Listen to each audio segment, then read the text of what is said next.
이제 하나님의 임재와 이를 통한 말씀이 후반부를 향하고 있습니다.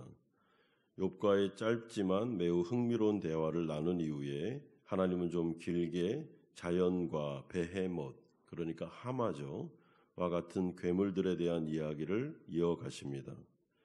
사실 욥과 친구들이 궁금해하는 것은 베헤못과 같은 존재들이나 자연에 대한 이치가 아니라 욥에게 닥친 고난의 문제, 왜 욥에게 고난이 왔는지 이 문제를 궁금하고 있었습니다. 그렇다면 하나님은 왜 이 고난의 문제에 대해 명쾌한 답을 주시지 않고 엉뚱한 이야기를 하는 것처럼 보일까요? 그 이유는 하나님이 어떤 분이신지를 알아야 인생의 문제, 즉 고난의 문제도 풀리기 때문입니다. 따라서 모든 인간의 근본적인 문제는 하나님을 자꾸만 자신의 좁은 이성에 가두려는 경향성입니다. 자기가 하나님을 다 이해할 수 있다라는 생각, 여기에서부터 인생의 문제는 풀리지를 않습니다. 하나님이 욥에게 말씀하십니다. 2절에 트집 잡는 자가 전능자와 다투겠느냐? 하나님을 탓하는 자는 대답할지니라. 이 말씀은 다음과 같이 쉽게 번역할 수 있습니다. 전능하신 분과 논쟁하여 그를 바꿀 수 있겠느냐? 하나님을 가르치려는 자가 있으면 여기에서 대답을 해보아라 라는 뜻입니다. 이렇듯 하나님과 논쟁하여 그분의 생각과 뜻을 바꿀 수 있는 사람은 없습니다. 욥이 감히 그런 생각을 했다는 말일까요? 이에 대해서 욥은 4절과 5절과 같이 대답합니다. 보소서 나는 비쳐나오니 무엇이라 주께 대답하리이까? 손으로 내 입을 가릴 뿐이로소이다. 내가 한 번 말하였은즉 다시는 더 대답하지 아니하겠나이다. 욥은 지금 하나님 앞에서 겸손한 신앙인의 모습을 보여주고 있습니다. 그럼에도 불구하고 자신의 말이 틀렸다고는 말하지 않습니다.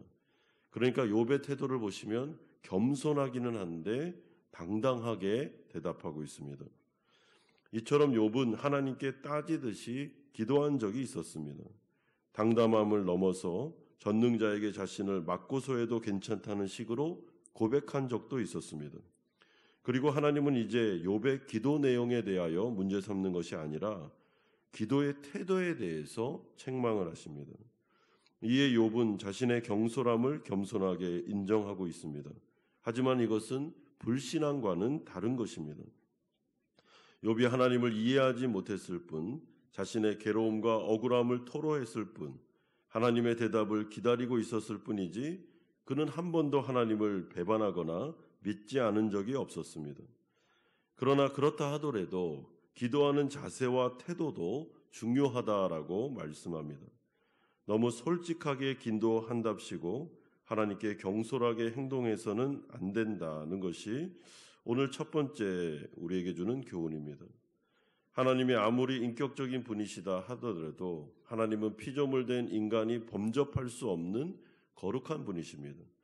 경건한 두려움과 경외감을 가지고 이것을 절대로 잊지 말고 하나님 앞에 나아가야 되는 것이죠. 그러면서 이제 6절에서 14절을 통해 하나님께서 욥에게 하신 대답 중에 가장 중요한 부분을 이제 다루십니다. 욥은 하나님이 이 세상을 지배하시는 방식에 대하여 불평한 적이 있었습니다. 이에 대해서 하나님은 답변하십니다. 그러면 네가 한번 세상을 다스려 보아라. 영광과 존귀로 명예와 위엄으로 옷을 입고 행악자들에게 심판하며 교만한 자를 낮추고 악인을 진토에 한번 묻어보아라. 의로 세상을 다스려 봐라. 그러면 내가 너를 인정해 주겠다라는 식으로 말씀하십니다. 또한 하나님은 8절과 같이 질문의 형식으로도 대답하십니다. 네가 내 공의를 부인하려느냐? 내 의를 세우려고 나를 악하다 하겠느냐? 여러분, 이것은 이런 뜻입니다.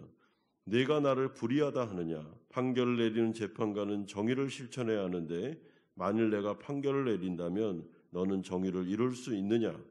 욥 너 자신은 스스로를 변화할 능력이 있느냐? 라는 질문입니다. 그러면서 하나님은 자신을 욥에게 자연과 괴물들을 다스리시는 분으로 소개하심으로써 자신의 위대하심과 함께 의로우심을 일깨워주고 있습니다. 여러분, 이 부분이 오늘 본문에 좀 어렵기는 하지만은 아주 중요한 부분입니다. 하나님은 자연이 알려주시는 대로 지혜로우시되 괴물들이 알려주는 대로 능력이 많으시고 그러면서도 공의로우신 분이십니다. 또한 전지하시고 전능하시며 온전히 선하신 분이시기도 합니다.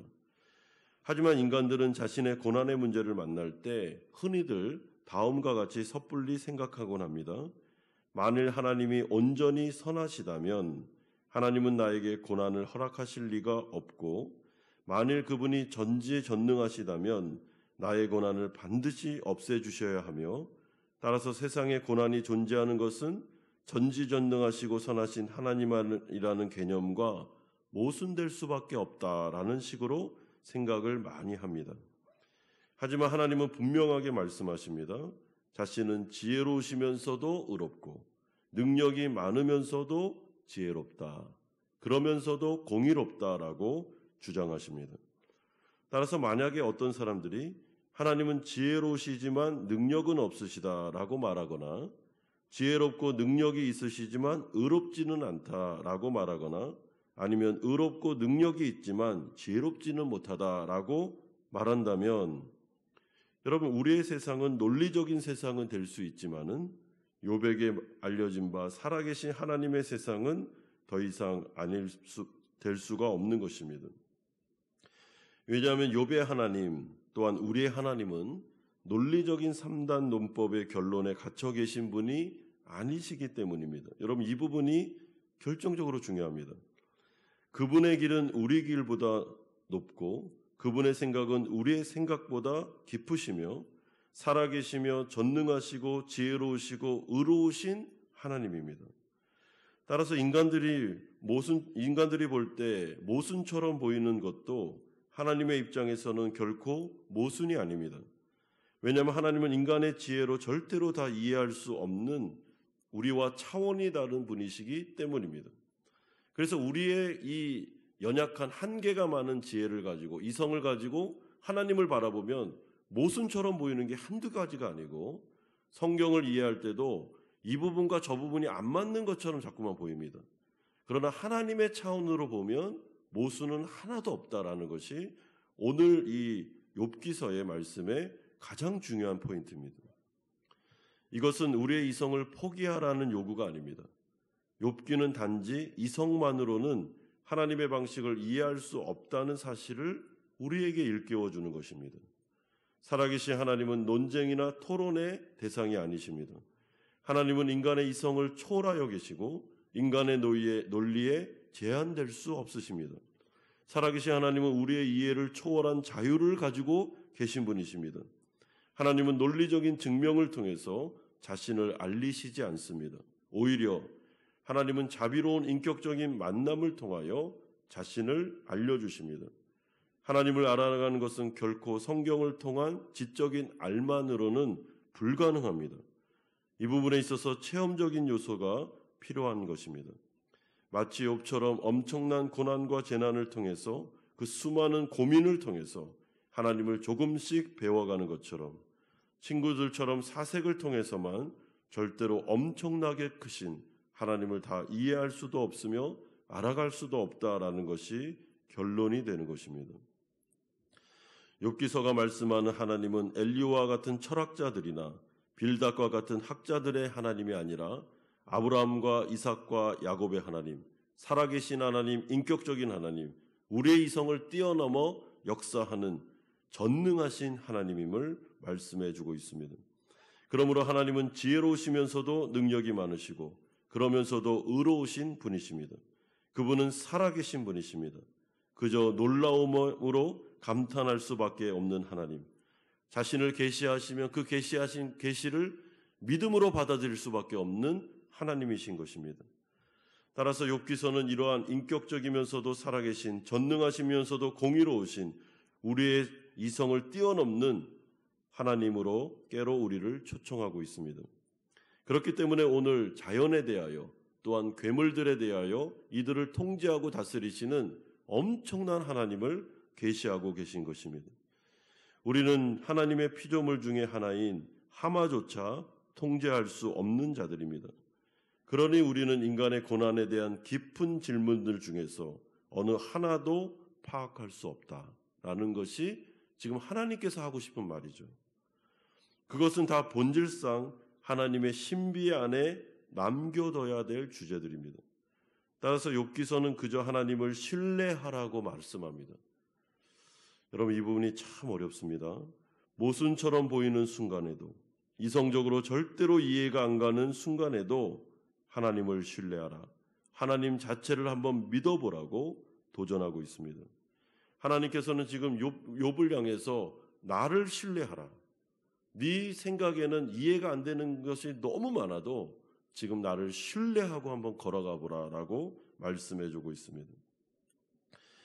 따라서 하나님께서 자신을 욥에게 알리시는 것 자체가, 임재하신 것 자체가 엄청난 은혜였습니다. 고난 중에 있는 욥이 원하는 답변을 듣든지 그렇지 않았든지 하나님의 임재 자체는 욥에게 축복이었습니다. 위로였습니다. 왜냐하면 욥은 두려움에 빠져 있었기 때문입니다. 고난 중에 하나님께서 혹시나 자신을 버리신 것은 아닐까, 그래서 지금 말씀하지 않는 것은 아닐까 고민이 많았습니다. 그래서 하나님이 나를 찾아오지 않는 거야, 나는 이제 이 재난을 통해서 완전히 내 인생 끝나는 거 아니야? 라는 생각이었습니다. 하지만 그는 이제 다시 확신의 자리로 나아가고 있습니다. 왜냐하면 하나님이 그를 찾아오셨기 때문에, 그에게 임재하고 계시기 때문에, 하나님의 말씀이 어떠하든지 상관없습니다. 그분을 만났기 때문에 이제 만족하고 있습니다. 창조주는 자신의 능력의 말씀으로 만물을 붙들고 계시고, 그분의 자비로운 손길 밖에 있는 것은 아무것도 없으며, 어리석은 타조나 소름 끼치는 괴물들도 그분의 자비로운 손길 안에 있음을 다시 확신하고 있습니다. 온 우주 만물이 하나님의 절대 주권하에 자유로우심 안에서 선하게, 의롭게, 내가 이해할 수 없지만은 이 모든 것들은 하나님의 놀라우신 아름다움을 통해서 지금 다스려지고 있다라는 깨달음과 확신과 체험이죠. 그렇기 때문에 욥이 하나님의 임재 앞에서 그가 다시 한번 하나님을 신뢰하는 자리로 나아갈 수 있었던 이유는, 이와 같은 놀라우신 하나님은 나의 인생도 통제하고 계시며 다스리고 계시며, 이 고난까지도 하나님의 선하심과 의로우심과 하나님의 놀라운 뜻 안에서 반드시 아름답게 이루어나게 될 거다라는 체험적인 깨달음이 하나님의 임재를 통해서 그의 마음속에 확신으로 다가오고 있기 때문입니다. 그러므로 하나님은 자연 만물과 자신의 전능하심과 또한 하마와 같은 괴물들에 대한 다스림, 이 모든 것들을 욥에게 말씀해 주면서 인격적으로 그를 다가오십니다. 욥아, 걱정하지 마라. 이 고난의 문제, 이건 네 이성으로 절대로 풀 수 없어. 이것은 너가 아무리 3단 노법을 가지고 왜 이렇게 됐을까를 아무리 고민해도 절대로 이 문제는 못 푼다. 네가 해야 될 일은 오직 하나, 하나님을 신뢰하라. 하나님을 한번 믿어봐라. 내가 왜 이런 다스림, 이런 통치를 하고 있는지를 한번 믿고 따라와 봐라 라고 말씀해주고 있습니다. 사랑하는 성도 여러분, 우리의 신앙 안에서 우리는 이성을 사용해야 됩니다. 생각하셔야 됩니다. 말씀을 볼 때도 하나님의 주시는 이성과 건전한 생각을 가지고 하나님의 말씀을 우리는 바라봐야 됩니다. 그러나 어느 순간에는 이성이 동작을 안 할 때가 있습니다. 그럴 때는 믿음으로 가는 것입니다. 그래, 하나님이 이유가 있을 거야. 그래서 이 고난을 허락하셨을 거야. 분명히 하나님은 내가 바라보는 모순이 아니라 하나님은 분명히 하나님의 차원에서 선한 일을 이루실 거야 라는 믿음이 승리를 하게 됩니다. 그리고 그 믿음이 사탄을 묶는 역사를 일으키는 것입니다. 우리의 마음속에 있는 심란함과 고민과 어려움과 그 모든 일들 속에서 사탄의 참소와 세 명의 친구들의 그 놀라운 말도 안 되는 그런 정죄감 속에서도 이길 수 있는 길은 오직 하나, 오늘 하나님께서 말씀하시는 것처럼 나를 한번 믿어봐라, 나를 믿고 따라오라 라는 그 말씀에 순종하는 것입니다. 그럴 때 분명히 하나님께서 하시는 일을 우리는 보게 될 것입니다. 고난 중에 이 고난을 허락하신 이유까지도 알게 될 것입니다. 그리고 결국에는 하나님을 노래하고 하나님을 더 많이 알아가는 지식으로 나아가게 될 것입니다. 이런 은혜가 우리 성도님들에게 있기를 소망하고 또한 특별히 고난 중에 있는 성도들에게 이런 놀라운 깨달음의 역사가 있기를 주 예수 그리스도의 이름으로 축원드립니다.